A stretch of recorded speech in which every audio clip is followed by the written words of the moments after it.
მე დავწმუნებული ვარ, რომ მოდის გაზაფხული და მოდის ასევე თავისუფლება. ასაცილოა, როდესაც ვიღაცეები თვალს არიდებენ ჩემ პოლიტპატიმრების რიცხვში სენებას, იმიტომ რომ სინამდვილეში ყველა კარგად იცის, ისთვის ვარ მე აქ. გახსოვთ რომ ლაპარაკობდნენ, რომ სააკაშვილიმ უამრავი ხალხი დახოცაო, უამრავი ვაჟკაცი გააუპატიურა და ასე.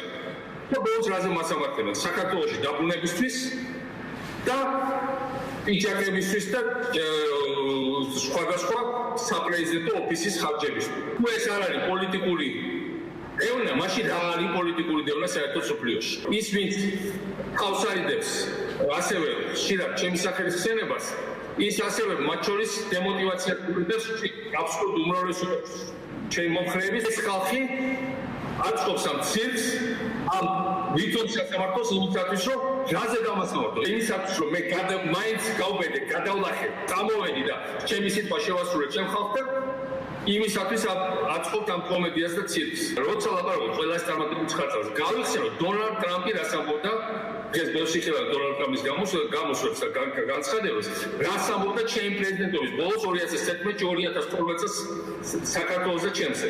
ის ამბობდა, სააკაშვილი არის ნამდვილი ხატება. ყველი მსოფლიოსთვის მისაბაძი. სააკაშვილი არის მსოფლიოში ნომერ პირველი მებრძოლი კორუფციასთან, საქართველოს არის ნომერ პირველი მებრძოლი, ნომერ პირველი ეკონომიკური რეფორმატორი.